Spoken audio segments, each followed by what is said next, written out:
बिस्मिल्लाहिर्रहमानिर्रहीम। इस वक्त मैं जिस मकाम पर मौजूद हूँ इसको रूफ ऑफ द वर्ल्ड कहते हैं, दुनिया की छत कहते हैं। दुनिया का बुलंद तरीन मकाम है, तकरीबन 13,000 फिट की बुलंदी पर इस वक्त मैं मौजूद हूँ।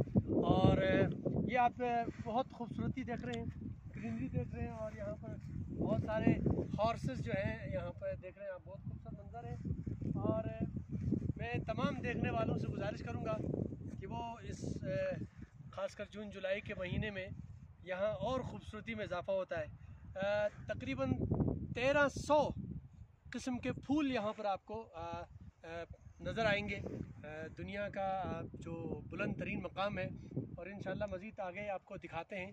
और इस वक्त ये खूबसूरती आप देख रहे हैं, कुदरत का नज़ारा है। हुस्न परवरदिगार जो जिस अंदाज़ में अल्लाह ताला ने ज़मीन की खिलकत फरमाई है, और कुरान मजीद में भी कहा है कि सीरू फिल अर्ज़, ज़मीन पर चलो फिरो, घूमो, और अल्लाह की रहमत और अल्लाह की इस कुदरत का नज़ारा करते रहो। और अल्लाह की कुदरत और अल्लाह की आज़मत और अल्लाह की खालिकियत के बारे में आपको फिर नज़र आएगा। और इससे हमें वाक़ई इस तरह की चीज़ों की तरफ तवज्जो होना चाहिए। इस वक्त ये देख रहे हैं बहुत खूबसूरत किस्म के घोड़े जो हैं आप नज़र आ रहे हैं। और ये देखें,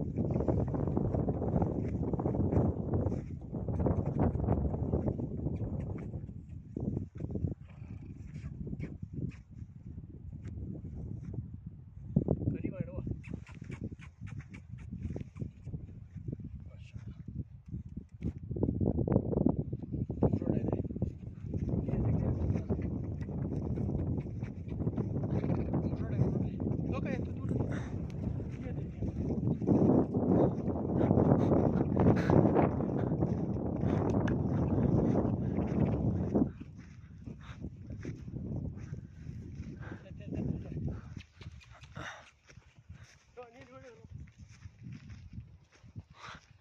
Çudravan. Bastı.